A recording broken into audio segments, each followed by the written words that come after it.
La naturopathie est une discipline très ancienne, puisque certains, et ils ont sans doute raison, la font remonter à Hippocrate lui-même, qui vivait il y a 2500 ans dans l'île de Kos, en Grèce.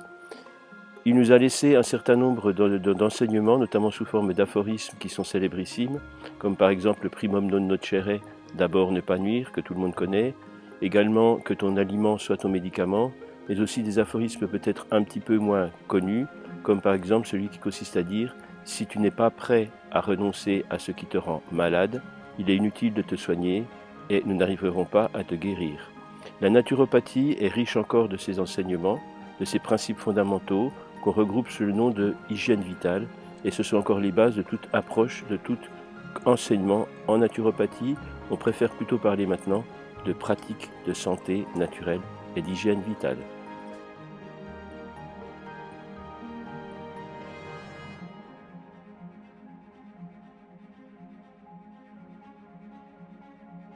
Concrètement, notre enseignement s'articule autour de plusieurs volets. Bien évidemment, il y a les principes fondamentaux d'hygiène vitale et de naturopathie. Il y a également les principes de nutrition, de chrononutrition, de micronutrition qui sont fondamentaux. La phytothérapie, l'aromathérapie, la gémothérapie, qui est une branche de la phytothérapie qui utilise l'énergie des bourgeons et des jeunes pousses. Tout ça fait partie de notre enseignement. Avec bien sûr, on a également une approche complémentaire en anatomie, physiologie, pathologie, donc système par système, système respiratoire, système digestif, système endocrine, système nerveux, etc. Il y a 11 systèmes au total. Nous avons un module par chaque système et dans chaque module, nous approchons donc la connaissance physiologie, anatomie, pathologie et les ressources naturelles. Et on fait également un petit résumé assez complet quand même cependant des techniques officielles, institutionnalisées de la médecine classique. Donc ça vous donne quand même une approche qui est assez fondamentale et qui est assez complète pour prendre vraiment en charge un patient. Dans notre enseignement, nous insistons aussi beaucoup sur la prise en charge justement du patient. Donc comment recevoir le patient, comment mener alors la consultation, c'est pas le mot qui convient puisque le mot consultation est réservé aux médecins. Disons comment on fait un entretien thérapeutique. Donc c'est l'anamnèse, c'est-à-dire on va remonter l'histoire de la maladie, l'histoire du patient, voir un petit peu tous les tenants et les aboutissants pour essayer de remonter jusqu'à la cause de la pathologie afin de mieux la soigner. Faire un traitement symptomatique, c'est bien, mais ça ne va pas très loin parce que tant qu'on n'a pas traité la cause, on n'a pas traité la pathologie.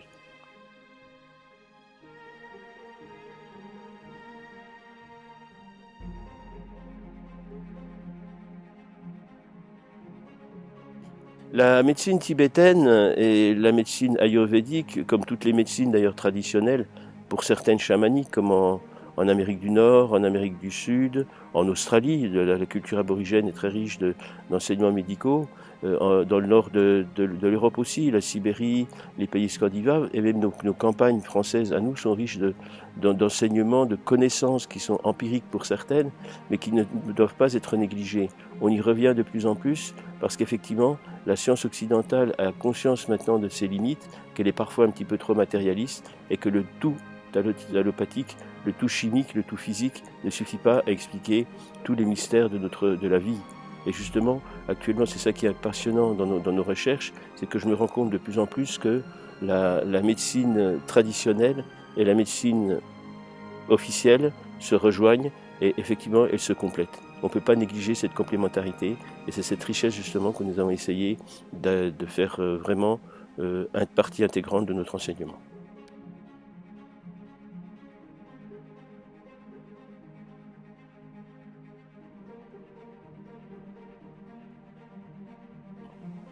Une autre caractéristique de notre enseignement qui n'est pas à dédaigner, qui n'est pas à mépriser, c'est que nous avons une approche holistique.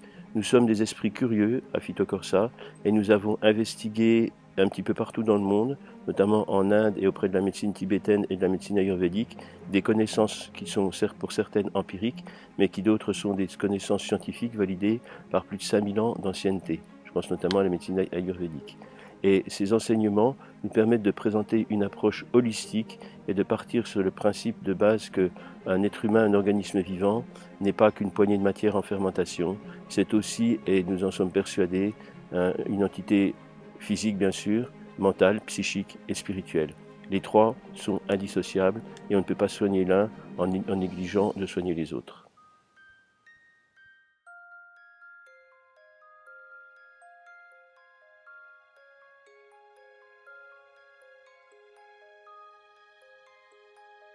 Pendant des années, nous nous sommes attachés avec différents partenaires, notamment le groupe Réformed, l'association Réformed, qui est une association internationale de droit belge, pour essayer de créer un contexte légal, une législation qui soit fiable, qui soit stable, qui soit sérieuse de la pratique de la naturopathie.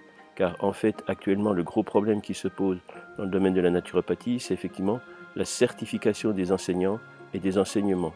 C'est-à-dire que légalement, il y a un vide juridique et n'importe qui peut, avec des connaissances plus ou moins valables, certains sont très valables bien sûr, je ne remets pas ça en question, mais d'autres ont une approche qui est un petit peu légère de la naturopathie. C'est une véritable science qui mérite d'acquérir ses quartiers de noblesse. Et justement, Réformed, en partenariat avec l'association Phytocorsa, bien évidemment, mais également avec la commission internationale qui s'occupe de la validation des acquis scientifiques, et les enseignements surtout, notamment dans le cadre du partage européen des données, des enseignements, de façon à ce qu'il y ait une cohésion entre tous les enseignements dans tous les pays du monde. Et bien maintenant, ces choses acquises, nous avons donc la chance de pouvoir présenter à nos élèves, et la fierté aussi, je ne m'en cache pas, un enseignement qui est digne de ce nom, qui est clair, qui est précis, régulièrement mis à jour au niveau scientifique, en dehors de tout charlatanisme et de toute approche sectaire, et qui est justement validé par un agrément par l'organisme certificateur Réformed et par la Commission européenne.